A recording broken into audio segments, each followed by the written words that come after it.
What's good, everybody? It's your boy Jay here with Unfair Sports, where we take a pensive approach to the sports conversation. In this video, I'm going to give you my power rankings in the NFL, my top 10 teams. Let's jump in, Sarah.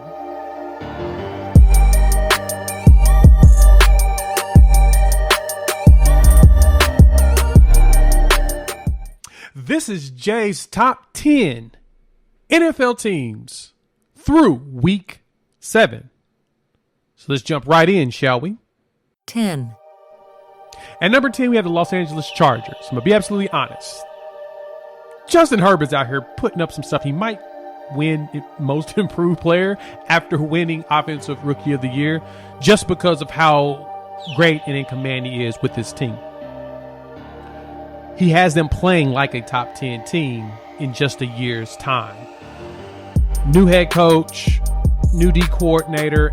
With all the changes, I'm impressed the way the Chargers will be able to put it together. Now, they are a middle-of-the-road team, and that's understood. They're very young, but they have enough to be a threat to anybody they play against. I mean, they beat the Chiefs at the beginning of the season. Now, that loss to the Ravens was a little brutal, but I don't think it's going to be something that we should really be concerned about as they grow throughout the season. And they're also dealing with injuries. Now they have this bye week to get healthy. I think that this is going to be a good moment for them to get themselves back on the road to potentially moving up to a higher spot. So at number 10, I have the Los Angeles Chargers. 9. At number 9, I have the Green Bay Packers. As A.A. Ron always says, relax. And that's what we should have did with the Packers. They are on a 6-game winning streak where Aaron Rodgers has thrown 15 touchdowns and 1 interception. Ridiculous. And now they have a 5-game stretch I would not wish on anybody. They got the Cardinals and Chiefs on the road. Even as bad as the Chiefs are, they're still a threat on the road. Home versus the Seahawks, road versus the Vikings divisional game, which can be tough, as well as a home game against the Rams before they actually get a bye. Hopefully they come out of that unscathed with no injuries, even though they won't have Devontae Adams tonight versus the Cardinals. I think they'll be fine. They are 6-0 if I'm correct without Devontae Adams being in the roster. So it makes it to where teams can't key in on him and they can adjust and go with everybody. Now, with Alan Lazard out as well, makes him a little thin at wide receiver because Valdez-Scantling is also out. But I think they'll be fine long term. But as of right now, they're playing a top 4 offense with Rodgers and then with Adams, with them linking up the way they are consistently. And then their run game isn't as good as we thought. We thought that the Aaron Jones signing was going to be a bigger deal, he's going to continue to do his thing, but he's not right now yet. But I don't count him out. I feel like by the time the season ends, he'll end up with a really good season. So no worries for them. They're going to make it to the playoffs. They're the best team in the NFC North. So number 9, I have the Green Bay Packers. 8.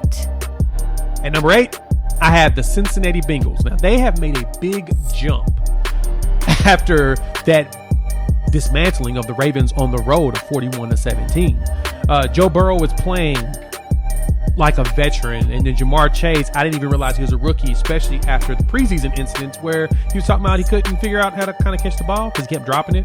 Well, he's caught everything now. He had 8 catches for like 201 yards against the Ravens, which their defense isn't the greatest because it is banged up, a lot of injuries, but at the same time, it's a rookie out here eating every team every week. I mean, he is one of the top receivers in the league right now in yards. So with Mixon and Samaje Perine still contributing, especially Joe Mixon running things and Perine coming in as needed, Boomer Sooner, the running game looks consistent and they have a top 5 defense. And this is not something I expected. I didn't expect their defense to be this good. It's been a while since we've had this. I mean, this is back to Marvin Lewis years when they were winning 13 games. I'm impressed with what the Bengals are doing. And because of that, I've got them listed at 8 right now. They've got some simple games coming up back-to-back with the Jets and the Browns, and so going into the bye week, they may move up, but I've got the Bengals sit at 8. 7. Number 7, I have the Tennessee Titans. Okay, they're here for one reason. They're very dependent on Derrick Henry. If I'm correct, he's touching the ball about 96% of the time, which is really high even for him. Now, he does lead the league in rushing. He is the NFL's best running back, without a question. Even as much as I love Nick Chubb, Derrick Henry's it. He's the top guy. And it's mainly because the offense only works if he's working. Hence why they lost to the Cardinals first game of the season. they filled the box up and they actually had people that could tackle him, and they forced Tannehill to beat them. And that's where my concern comes in. It's the only reason why they're number 7. I said this before the season started. I'm saying it now. Tannehill, they will win or lose based upon him. And that's typical for most teams, especially with quarterbacks. But Tannehill is not looking like the Tannehill he was last year. Lost his offensive coordinator, Arthur Smith, who went to the Falcons to become the head coach. Tannehill has 7 touchdowns and 5 picks. He's about 12th in yards. He's not on pace to be what he was last year. I don't think that's going to be a problem until they get to the playoffs, but hopefully he fixes that. So they're going to win their division. The Colts are starting to make a little bit of a run, but they're not good enough to beat the Titans, so they should be fine there. So I expect them to be in the playoffs, especially with how easy their schedule is. I mean, their road gets tough. They've got the Colts and the Rams, then they got the Saints at the house, which the Saints have a tendency of upsetting folks. So at number 7, I have the Titans. Let's see if they can move up the chain. 6. At number 6, I have the Dallas Cowboys. Now, I know them boys have been playing excellent football, but one problem I have with how excellent they're playing is the defense is still a little questionable. Now, pass rush is solid. Secondary feels like they're great, especially because Trayvon Diggs leads the league's in interceptions. He also has 2 touchdowns. Like, he's ridiculously good out there. The problem I have with them is that Diggs and Antonio Brown, their 2 corners, are rated 2nd and 4th in yards given up in coverage. The Cowboys had a bye week last week, and they're still 2nd and 4th. That should be concerning. That means that they're a boom or bust.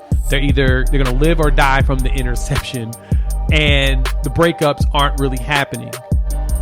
But luckily, they've got a great offense, and their defense overall is a top 10 DVOA rated defense, so that should be enough to keep them going. So with Dak, with Zeke, with Pollard, with the receiver corp that they have, offensively, they'll be fine. Their defense is going to determine how far they go. So I'm going to keep them at number 6 for right now. 5. Number 5, Baltimore Ravens. I'm still big on the Ravens. Lamar Jackson is one of 3 players in the NFL right now that leads their team in passing and rushing. I would say that's a concern, but it's a very much winning formula in the regular season. Now, the rest of the team's going to have to step up, especially once they get into the playoffs. Especially the way that these running backs are going through a revolving door. I mean, they've got Le'Veon Bell, Devontae Freeman, Tyshawn Williams. They've got all these running backs that they're running in and out, and I'm not sure. I don't even think they know which one they want to make the feature back with Lamar Jackson. And as long as they can stay healthy through this, they should be fine. The Bengals exposed them. They showed that, hey, we're going to make Lamar Jackson beat us by himself. And kind of faltered a little bit there. But at the same time, Lamar's been focusing on passing. He's top 5 in passing yards. Top 7 in passing yards. And he's spending a lot of time in the pocket chunking that thing. So he's kind of getting away from the myth that he is a running back and showing you guys he can pass. But at the same time, his receivers are actually catching the ball. I mean, Marquise Brown is one of the top receivers right now. He's top 10 in yards, and he's playing out of his mind, but he still drops passes that he shouldn't drop. Once he gets past that portion of it, I think that the Ravens will be a force to be reckoned with. And if they can get their running game to go along with Lamar Jackson and his runs, they'll move up. Ravens at number 5. 4. Number 4, the LA Rams. I picked the Rams to win the NFC at the beginning of our preview show. You can check it out here on our channel. That signature win against the Bucs at the beginning of the season, it did do enough to put them in top 5 for me. The loss to the Cardinals, we'll talk about them losing to the Cardinals later when I speak about the Cardinals, but none of their games were really close. So that's a good thing for the Rams. Offensively, they're killing it. Their defense is still up there. Stafford's MVP. I mean, he's top 3 in yards and touchdowns this year. And the defense, of course, is top 5 in DVOA. So they're staying consistent. I have faith that it's going to work. They got a test coming up versus Tennessee and Green Bay. And that should push them. It probably won't break them. So if they can win those, that should help them move up. If not, we'll see Green Bay and Tennessee move up instead. Number 4, LA Rams. 3. Number 3, the Buffalo Bills. That loss that the Bills got in the Titans, literally, they're a QB sneak away from being the top team in the AFC. And because of that, I don't see why I should drop them. They are still, to me, the best team in the NFC. Their schedule's pretty cakewalk over the next 6 weeks. I mean, then they have the Buccaneers in Tampa, and that's going to be tough for them. Now, their defense is top ranked, and the good thing is because this cakewalk of the next 6 games, that should keep them as the top defense. If they falter in any of those games, that's when the concern should kick in, or they just may have a bad game and it's just thrown off, injuries, whatnot. So I think the Bills are the top team in the AFC. They're going to maintain the top team as the AFC. They're probably going to have the best record in the AFC the way that they're playing, unless they lose games that they should not lose. So Buffalo, if you walk out there and do what we know you're supposed to do, no question, you guys will be top. You'll be the top team in the AFC. Hands down. So with that, I have them going to 10-2 before they beat the Tampa Bay Buccaneers, which will guarantee be the best record in the AFC. So number 3, the Buffalo Bills. 2. Number 2, Tampa Bay Buccaneers. So my Bucks lost to the Rams on the road, and honestly, I don't count that. I think if they play each other 10 times, but Tampa Bay wins it 8 times. So I'm not concerned that they lost that game. It was at the beginning of the season. That's when Tampa started seeing injuries. No excuse for them to lose that game because the Rams is a really good team on both sides of the ball. So it tells me that they're going to be able to maintain competitiveness throughout the season. But they haven't lost a game since. They only really have one signature win. That one's kind of questionable against the Cowboys. So the Cowboys kind of would have won that, could have won that game. But they've done enough to just win the games that's important. And so close games, if you can win those, that helps you. Kind of why I mentioned that with the Titans and the Bills. Titans win that game, it helps them. Buffalo losing that game, they could have won it with a sneak. Tampa Bay, similar in their situations, but at the same time, I think they're the best team that's not undefeated in the NFC. So number 2, Tampa Bay Buccaneers. 1. And number 1, the Arizona Cardinals. They're the only undefeated team in football right now, so there's absolutely no reason for them to not be number 1. At least until somebody knocks them down. Kyler's playing ridiculously good. Lights out. Top 5 in yards and touchdowns. Yards per attempt. And he has the best completion percentage in the NFL at 73.5%. That's a ridiculous number. Especially with him having shoulder soreness. I mean, he hurt his shoulder last season. He had a little bit of soreness a couple of games ago. Probably somebody fell on him or whatnot. But he's out there chunking that thing. His running yards are down, which will also attribute to him probably not getting hurt later in the season. He's not scrambling as much and taking as many hits, which is a good thing. You don't want Kyler getting lit up. I mean, he's 5'11-ish is what 5'9 is what people are saying, but whatevs. He's still stocky enough to survive, but you want him to not keep getting lit up. That happens to Drew Brees back in his past. So the less Kyler gets hit, the better. But he also does a great job of scrambling and finding the open receiver instead of scrambling to go get the yards.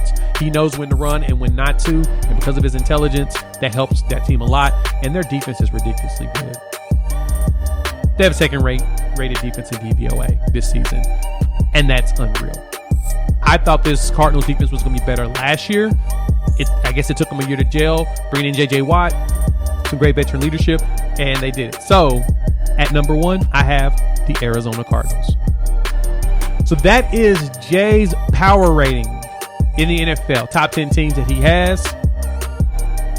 See what it looks like. Chop it up with you in a few days.